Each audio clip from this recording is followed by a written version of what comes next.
In X-Men Days of Future Past, Evan Peters was filmed running on a treadmill in front of a green screen, so he could then be placed into these frozen shots, which were filmed at over 3,000 frames per second.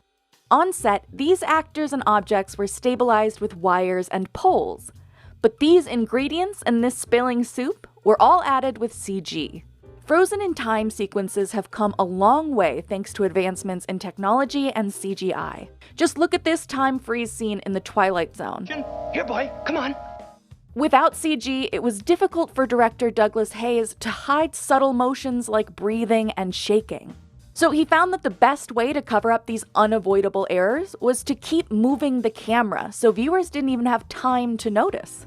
The movement trick is still used today, but modern cameras also allow filmmakers to slow down the visuals by changing the frame rates. Most modern movies are shot at 24 frames per second. If you increase the frame rate, more images are produced, allowing filmmakers to stretch out and slow the scene down frame by frame. So, for example, this moment in 1999's The Matrix, Who's it? the camera was actually running at 96 frames per second.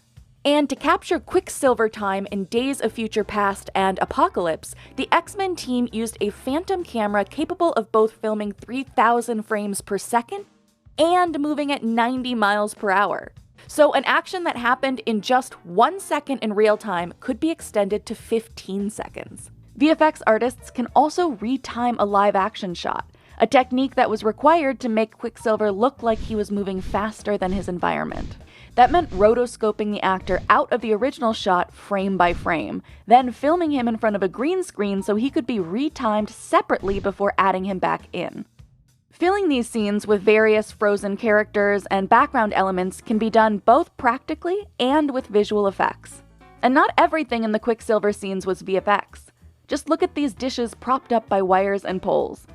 Often practical effects in combination with CG touch-ups can add even more realism. Like in 2021's The Worst Person in the World, which leaned heavily into the practical side for this scene, in which the world freezes around the protagonist, Julie. Director Joachim Trier made a creative choice to do most of the film's frozen-in-time effects in camera. Much of this was achieved through the clever craftsmanship of prop master Hedda Virik. When it works, and it creates a magic on set that everyone is just very excited to be a part of. Like when Axel freezes in the middle of pouring coffee.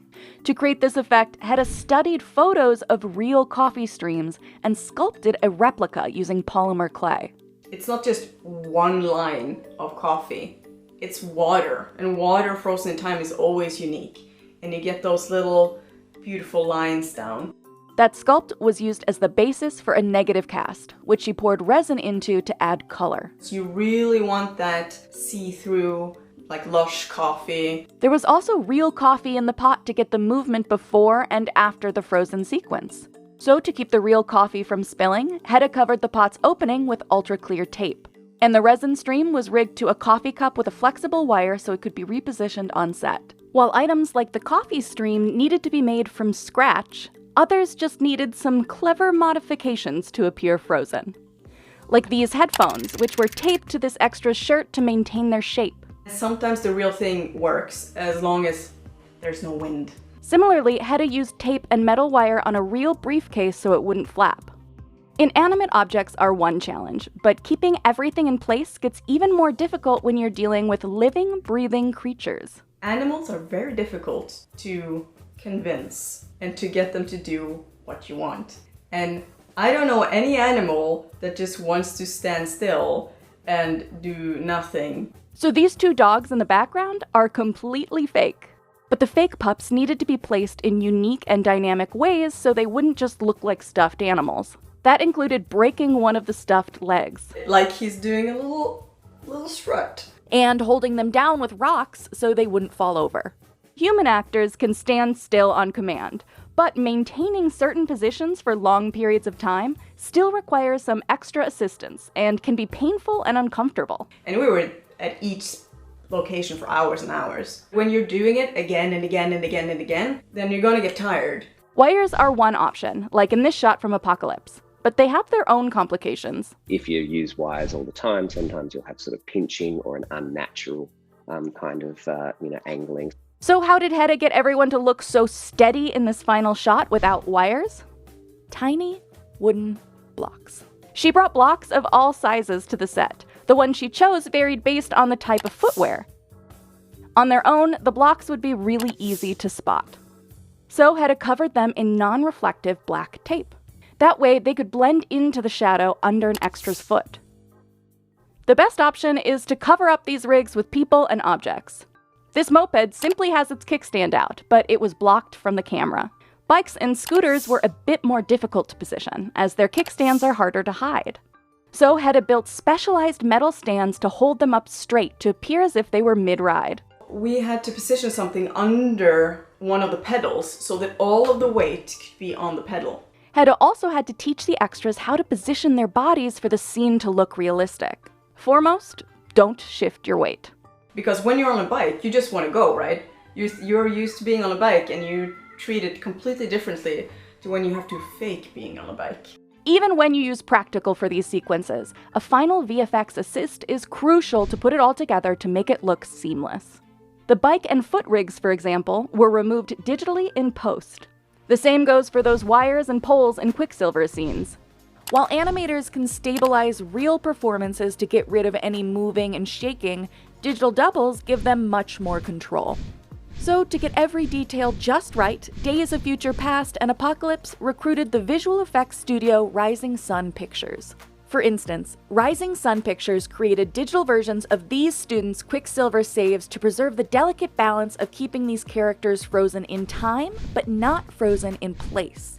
That's also why they created a CG version of this table for Quicksilver to surf on. We can use that to interact with any effects that we're creating. Like here, when the animators rebuilt a car digitally so they could add slow-mo water splashing onto the tires. You can drive a car through and that would work in the final shot, but it's the splash that you needed to sort of slow down that you might not necessarily get correct, because once you film something with that element in it, that's what you've got. Techniques like facial replacement can fix continuity errors. As time slows down in Days of Future Past, Professor X yells, when they actually filmed it, his mouth was closed, but contextually he would have been more into his word. So his original expression was swapped with one where his mouth was wide open. In any one of these sequences, there's the moment when time resumes and everything goes back to normal. Since Worst Person's Frozen in Time sequence ended back with Axel as he poured coffee, they only had to make a single action return to normal. But for Days of Future Past, they had to sort out all the objects Magneto lifted into the air alongside whatever positions Quicksilver placed all these characters in.